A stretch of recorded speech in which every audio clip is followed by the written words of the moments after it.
শিবের মাথায় জল ঢালতে গিয়ে নিখোঁজ 12 বছরের নাবালিকা। শিবের মাথায় জল ঢালতে গিয়ে নিখোঁজ হয়ে গেল 12 বছরের নাবালিকা। থানার দ্বারস্থ পরিবার। নাবালিকার বাড়ি শান্তিপুর থানার অন্তর্গত মেথিরডাঙ্গা বাঁধেরপাড়া এলাকায়। জানা যায় এলাকায় নাবালিকা রিনা মাল, বয়স 12 বছর, সপ্তম শ্রেণীর ছাত্রী সে। গতকাল এলাকার কয়েকজন বান্ধবী এবং গৃহবধূর সাথে দিগনগরে শিবের মাথায় জল দেওয়ার উদ্দেশ্যে রওনা দিয়েছিলেন। প্রথমে শান্তিপুর গঙ্গার ঘাট থেকে স্নান এবং জল সংগ্রহ করে দিগনগরের উদ্দেশ্যে রওনা দেয়। মাঝপথে নাকি উধাও হয়ে যায় নাবালিকা। বাকিরা বাড়ি ফিরে এলেও নাবালিকার বাড়ি ফিরে আসেনি। অন্যদের জিজ্ঞেস করলে তারা জানান মাঝপথ থেকে হঠাৎ করে কোথায় চলে গেছে তারা জানে না।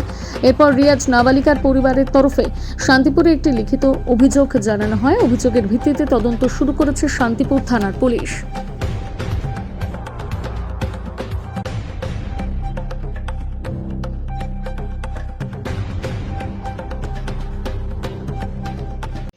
ব্যাপারটা হচ্ছে ওরা জল ঢালতে গেছিলো পাড়ার মধ্যে, অনেক কাকিমা টেকিমা সবার সাথে, আর ওদের কিছু বান্ধবীরাও ছিল।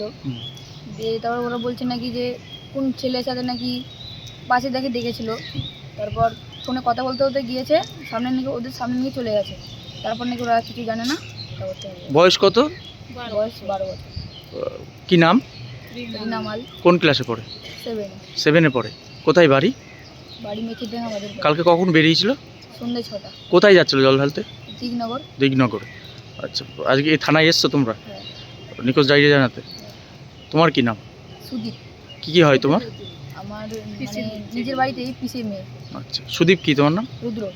জল ঢালতে গেছিল? কালকে 6টার সময়। কে কে? আমাদের পাড়ার 3টে বউ গিয়েছিল আর 2টো মেয়ে গিয়েছিল। আচ্ছা, তারপরে কি হলো? ওরা সব বাড়ি এসেছে আর ও আসেনি। ও, ওরা কখন বাড়ি এসছে? ওরা রাত্রি বাড়ি এসেছে। তো ওদের জিজ্ঞাসা করেননি? হ্যাঁ, বললু কেনা অর্ধেক রাস্তা থেকে হারিয়ে গিয়েছে। ও আচ্ছা, অর্ধেক রাস্তা থেকে হারিয়ে গেছে। হুম। ওই যারা গিয়েছিল তারা পাড়ারই? হ্যাঁ, আমাদের বাড়ির কাছে আমরা। আপনার কি হয়? আমার নাতনি। নাতনি? আমার যাওয়া। কি নাম ওর?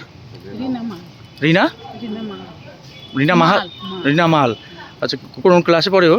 স্কুলে পড়ে? 7-এ পড়ে। হুম। কোথায় বাড়ি? আমাদের বাড়ি মেথিডাঙ্গায় বাঁধের পাড়া।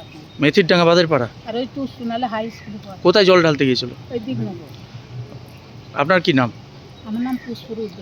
আজকে কি ওই থানায় লিখিত অভিযোগ জানাচ্ছেন?